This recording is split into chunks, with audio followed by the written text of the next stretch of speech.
entender todos estos otros avatares, que son muchísimos, son muchísimos casos, muchas cosas distintas en la historia de un mismo sujeto, como si fuera que algo se sale del cauce, ¿no?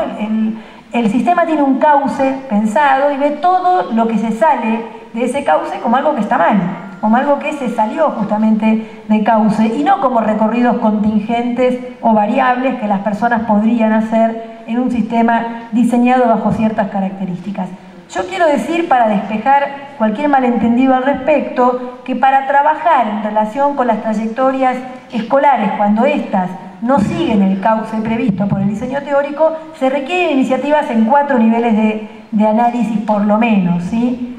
Se requieren iniciativas de orden didáctico, se requieren iniciativas en el nivel institucional, se requiere el aporte de otros programas educativos que pueden no ser la escuela, pero que contribuyen a la ampliación de la experiencia escolar, y se requieren sin duda aportes de otros sectores del Estado, porque muchas veces las situaciones de vulneración de derechos educativos no tienen que ver estrictamente con lo educativo, sino que tienen que ver con la anterior vulneración de otros derechos, como el derecho a la vivienda, el derecho a la identidad, el derecho a la salud, etc.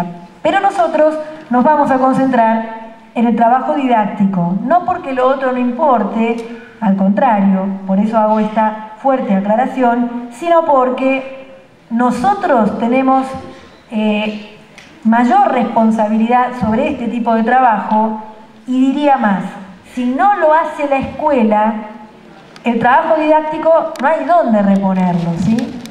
Yo puedo ir a demandarle a otras áreas del Estado que trabajen la restitución del derecho a la salud, pero ¿a dónde voy a ir a pedir la restitución del derecho al aprendizaje? Lo tengo que hacer en la escuela, y en ese sentido, con nuestro conocimiento expertos, que nosotros deberíamos desarrollar un tipo de trabajo que en este momento lo voy a situar en el nivel del trabajo didáctico para poder asegurar el cumplimiento de los derechos educativos.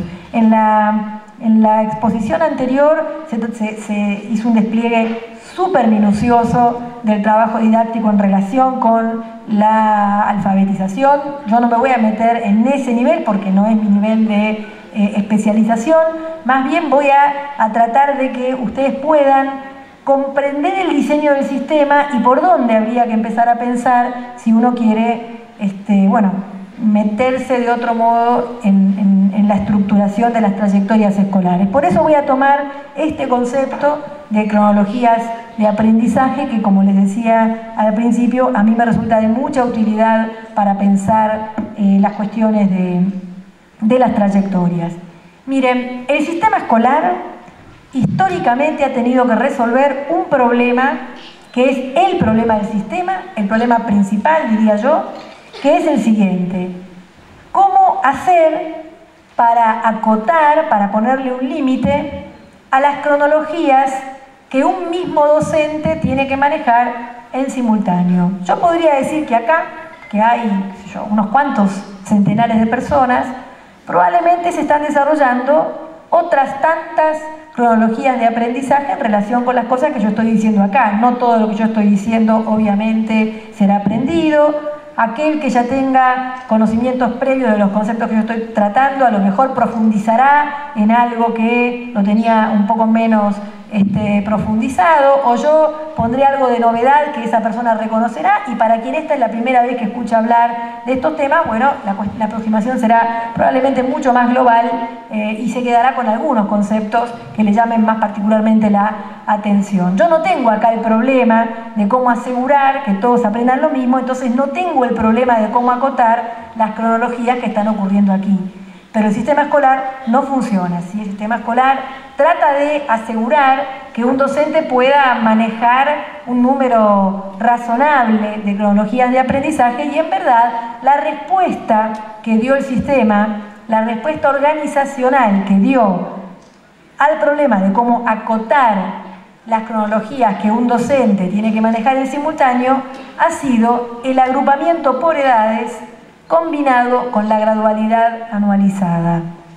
Lo voy a volver a decir porque este es un concepto técnicamente muy importante para la didáctica, que es que la respuesta que dio el sistema ha sido el agrupamiento por edades, con los argumentos que hace un rato describí acerca de una psicología evolutiva de corte naturalista, maduracionista, el agrupamiento por edades combinado con la gradualidad anualizada. Esto es, con la idea de que hay un periodo equivalente a un año de trabajo para lograr los aprendizajes definidos como un grado escolar.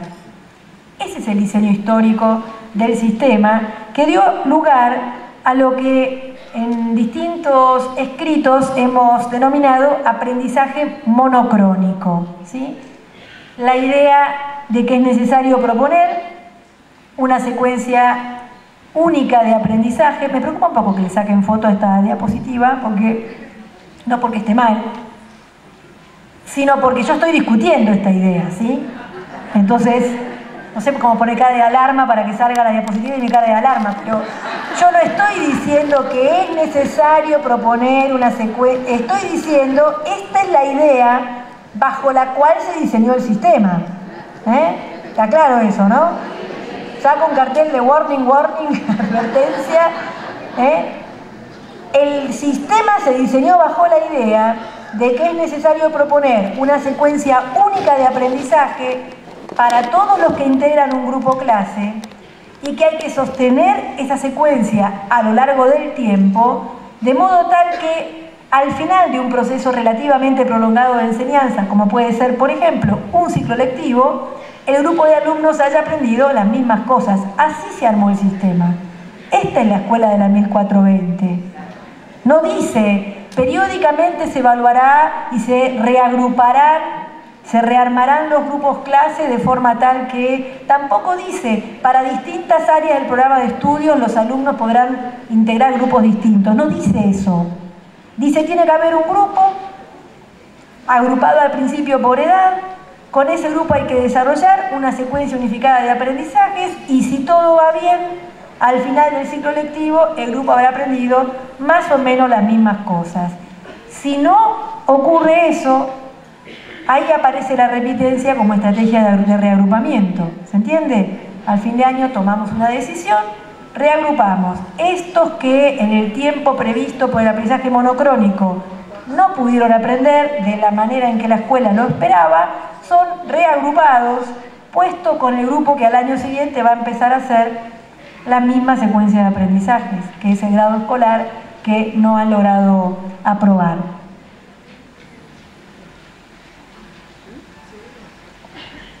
Pues bien, como todos sabemos, la monocronía está en crisis. En los plurigrados rurales siempre fue un problema. Yo hice mi tesis de maestría sobre la organización de la enseñanza en los plurigrados rurales, estudié de qué manera maestras rurales, tocaron todas maestras, organizaban a los grupos para la enseñanza.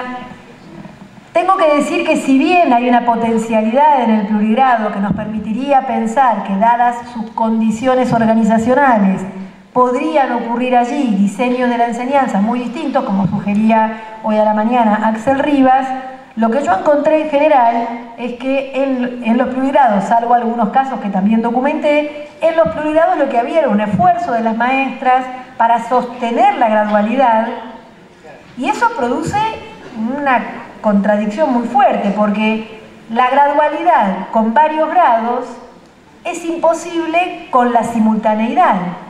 Y si yo voy para atrás, me voy a ir muy para atrás, pero si yo miro esto, acá lo que entra en contradicción es el primer principio, la simultaneidad, con el tercer principio, que es la gradualidad. El plurigrado, por sus características organizacionales, pone directamente en contradicción dos principios de organización de la escuela. ¿Se entiende? Entonces es lógico que ahí haya dificultades para encajar lo que uno sabe, el conocimiento didáctico que uno tiene, con una organización que se da de narices con ese conocimiento didáctico. Pero además de haber sido un problema ya más que centenario en los plurigrados rurales, el aprendizaje monocrónico también ha entrado en crisis en el aula estándar por el creciente reconocimiento que tenemos justamente de la diversidad de posiciones que nuestros alumnos y alumnas tienen respecto del aprendizaje y entonces estamos haciendo un esfuerzo para pensar en múltiples cronologías de aprendizaje por contraposición al aprendizaje monocrónico supuesto en la enseñanza graduada y simultánea. Ustedes tuvieron en la conferencia anterior un caso de múltiples cronologías de aprendizaje, ¿sí? La experiencia que ustedes han tenido, las cosas que han podido escuchar y las cosas que han escuchado también de las compañeras y compañeros que presentaron o que desarrollaron, en verdad, más allá de quienes lo presentaron, el trabajo en las escuelas que presentaron sus experiencias, lo que han tenido es una aproximación a qué significa múltiples cronologías de aprendizaje. ¿Qué significa que una misma propuesta didáctica, sin embargo, habilite desde el vamos que lo que está ocurriendo allí son diferentes aprendizajes y que no nos escandalicemos frente a ello y al contrario, convirtamos a esto en una parte de la potencialidad de la escuela? Entonces, yo quiero hablar, y esta va a ser la última sección de mi conferencia, con esto voy a terminar porque si no ustedes me van a comer a mí, digamos.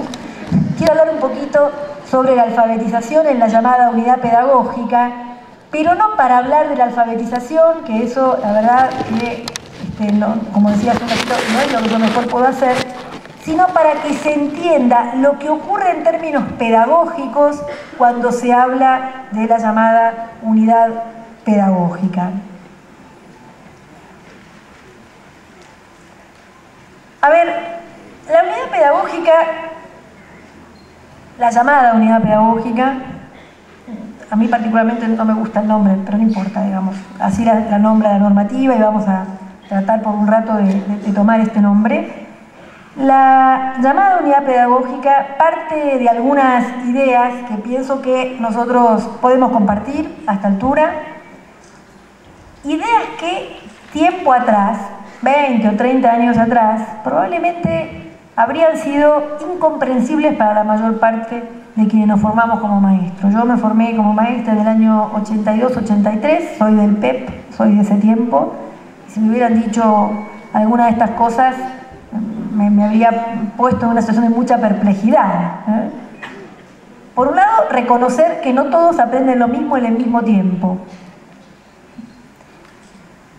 Por otro lado, sostener que para lograr aprendizajes equivalentes, los recorridos no tienen que ser necesariamente los mismos para todos. Si una profesora de práctica me hubiera hecho esto a mí en el año 82, bueno, no me lo habría dicho, sinceramente, ¿no? Pero además a mí me había resultado una cosa realmente muy extraña. ¿Cómo voy a lograr que aprendan lo mismo, ¿sí?, si hago cosas diferentes con cada uno? Bueno, acá quizás el truco está en que no estoy diciendo lo mismo, estoy diciendo aprendizajes equivalentes, que para lograr aprendizajes equivalentes los recorridos no tienen que ser necesariamente los mismos para todos.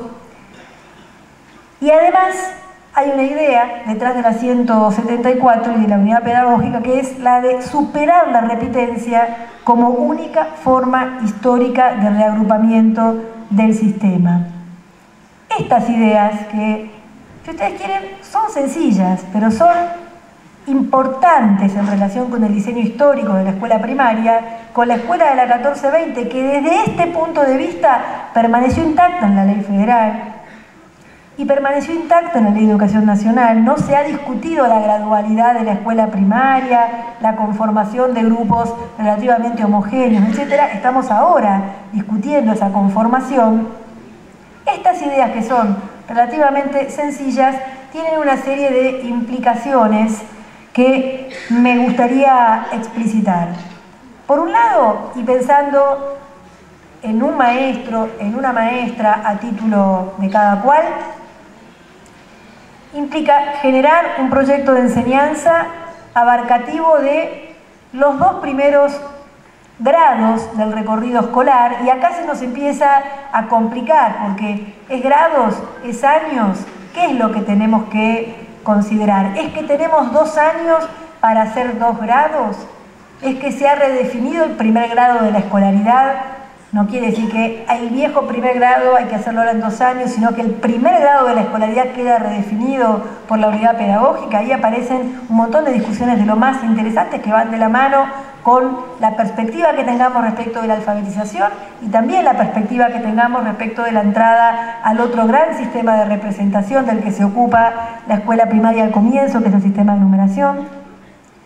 Llama un poco la atención el énfasis puesto en la alfabetización en la unidad pedagógica y cierto olvido que a veces ha tenido la política educativa, no en el caso de esta provincia, pero sí viéndolo, por ejemplo, en algunas formaciones de postítulo que se están dando a escala nacional, el olvido que ha habido acerca de que los primeros grados de la escolaridad hacen ingresar a los niños a los dos grandes sistemas de representación, la escritura y la numeración, y que muchas de las cosas que les pasan a los niños cuando intentan aprender a leer, a escribir, a representar cantidades, etc., es, entre otras cosas, el esfuerzo por discriminar con qué reglas cada sistema representa lo que representa, y hay cantidades de cosas muy interesantes para conversar y que ustedes seguramente en su experiencia ven en las preguntas que los chicos hacen, en las producciones que realizan, etcétera. En primer lugar, entonces, implica para un maestro pensar un proyecto de enseñanza abarcativo de los dos primeros grados, los dos primeros años del recorrido escolar. En segundo lugar, la unidad pedagógica propone una configuración alternativa que discute la lógica anualizada que ordena el cronosistema escolar. El sistema escolar ponía en el mismo plano la edad cronológica, el ciclo lectivo, el grado escolar. Lo que está haciendo la unidad pedagógica es proponer una configuración alternativa que discute la lógica anualizada y dice: un grado escolar puede durar otro tiempo y puede durar tiempos distintos para niños distintos, y ahí tenemos algo que es bastante interesante. Eso trae consigo la necesidad de contar con conocimientos profesionales por parte de quienes están trabajando en la unidad pedagógica, conocimientos profesionales que permitan dar respuestas eficaces a las diferentes cronologías de aprendizaje que realizan los niños y las niñas. Y esto, vuelvo a decir, vale para la escritura como vale para la numeración, ¿no? Aquí hay un conocimiento profesional que se requiere, en el cual muchos de ustedes se han estado formando y del que forma parte, por ejemplo, el texto de la conferencia anterior, conocimientos profesionales que permitan dar respuestas al hecho de que los niños están llevando distintas cronologías de aprendizaje acerca de un mismo objeto, como es, en este caso, el sistema de escritura, y por supuesto requiere un marco institucional de acompañamiento profesional, que es en parte responsabilidad del equipo directivo de la escuela y en parte, por supuesto, responsabilidad de la política educativa a través de los clásicos sistemas de supervisión e inspección escolar, pero también de la creación de figuras, como se planteaba hoy a la mañana, de figuras que desempeñen una función relativamente novedosa en términos del acompañamiento para estas prácticas que tienen algo de novedad. No es que ahora que nos dan permiso para ciertas cosas, bajamos de la biblioteca unos libros que nos dicen cómo hay que hacer las cosas, ¿sí? Ahora que la resolución 174 y todo lo que viene a continuación de ella habilita otros modos de organización de la escuela, bueno, hay que generar un saber que no está inmediatamente disponible y que se va construyendo, como queda claro a partir de la jornada de hoy, a partir de la experiencia que se realiza en las escuelas. Yo creo, a pesar de la dificultad que entraña enseñar en la unidad pedagógica, creo que nosotros podemos tener unos puntos de apoyo bien interesantes que tienen mucho fundamento en la investigación pedagógica y en la investigación psicoeducativa, que son los dos terrenos en los cuales yo me muevo con más comodidad. Y yo me voy digamos, a dedicar en el cierre a estos 4 puntos de apoyo para, de alguna manera, transmitir un mensaje de confianza en que, aún con todas las dificultades que tiene el recorrido que las escuelas primarias tienen que hacer en nuestro país en general y en esta provincia en particular, sin embargo, tenemos allí unos puntos de fortaleza que podemos tomar.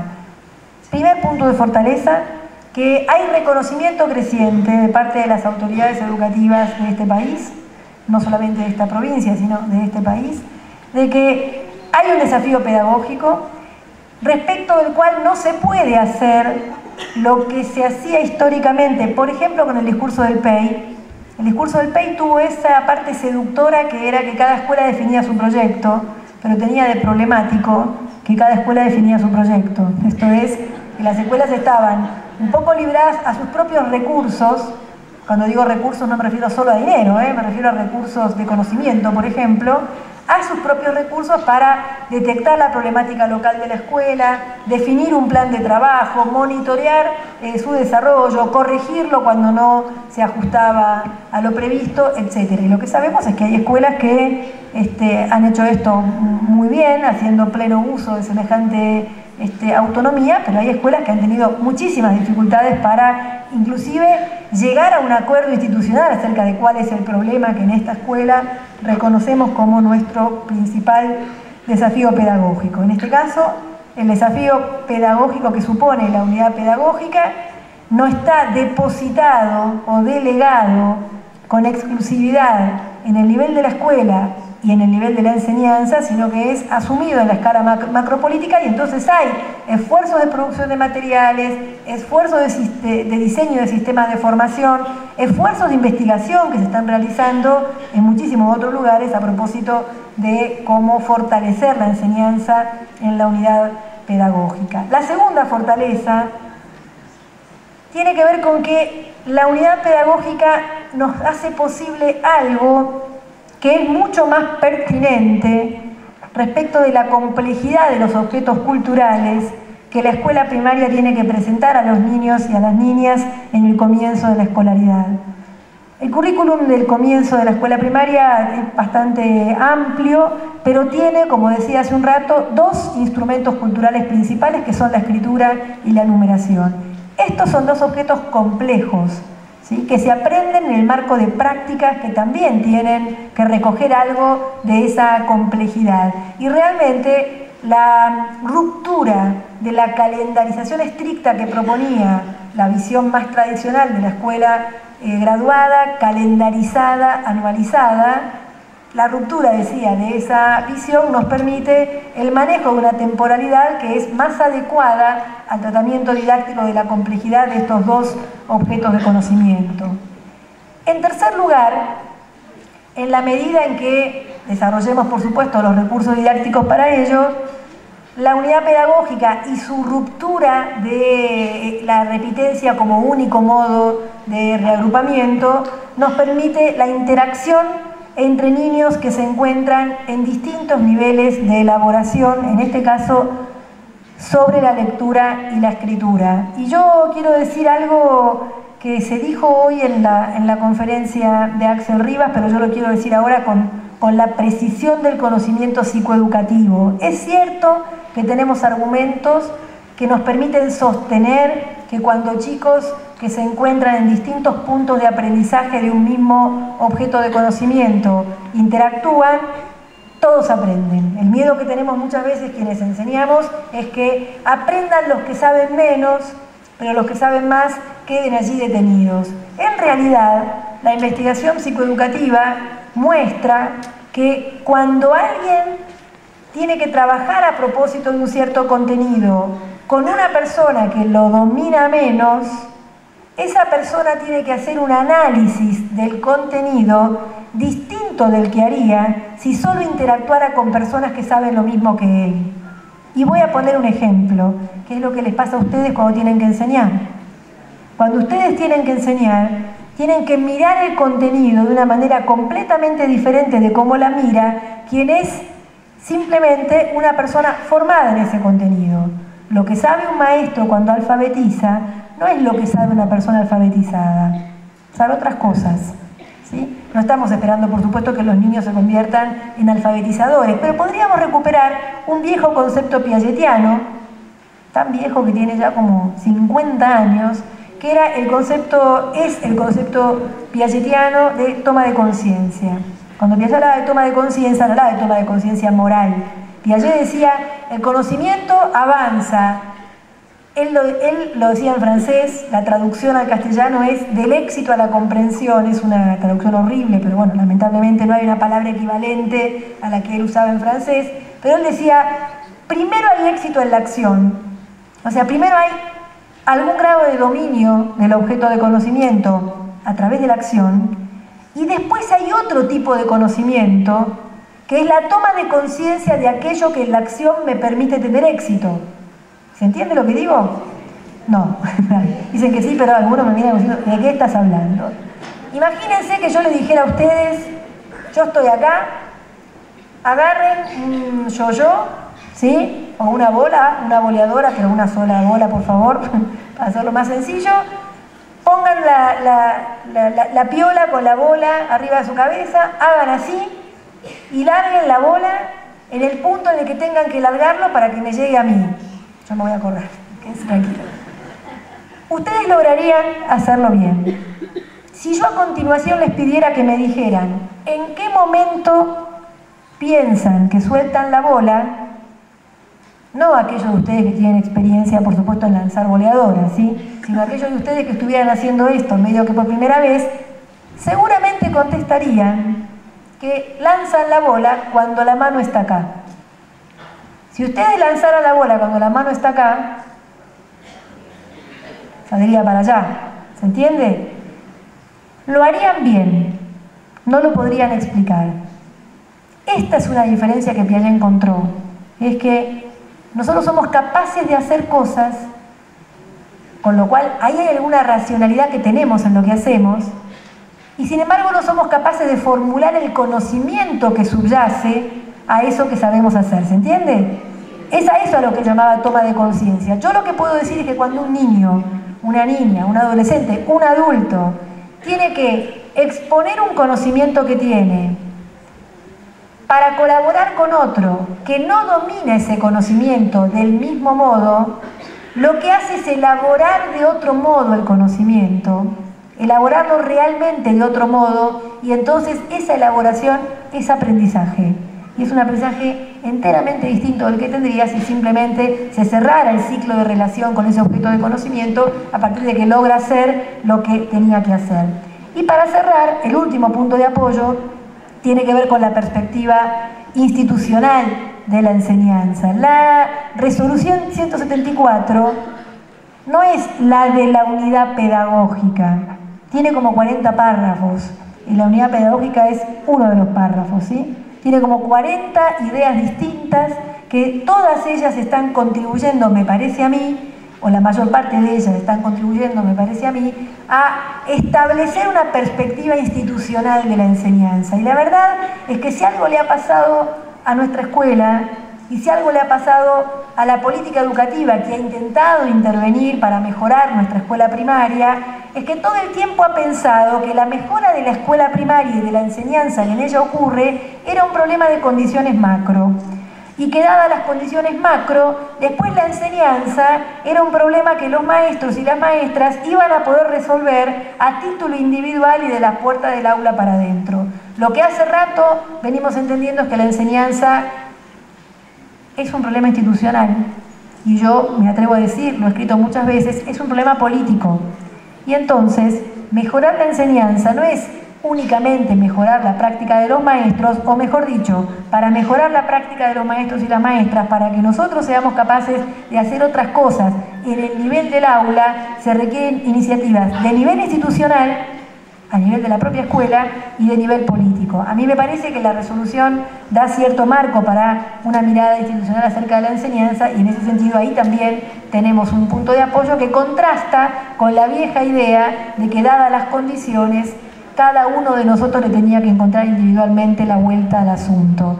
Si no es cada uno de nosotros, si no es cómo me las arreglo yo, sino cómo hacemos esto, el equipo de trabajo de una escuela, probablemente haya mejores posibilidades para que los chicos realicen trayectorias escolares continuas, completas, y que los preparen para vivir en un mundo cada vez más complejo y, por supuesto, desde mi punto de vista, cada vez más interesante. Muchísimas gracias por su escucha.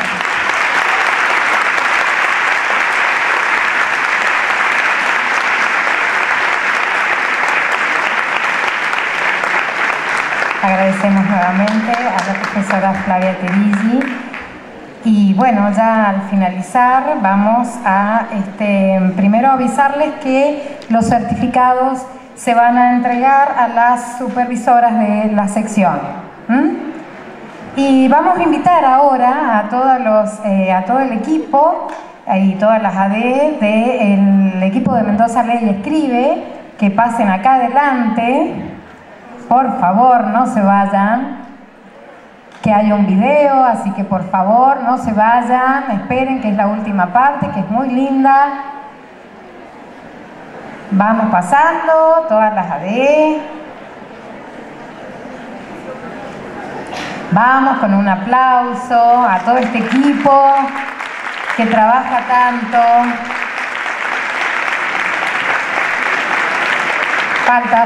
Falta gente. No se vayan, que viene un video muy lindo.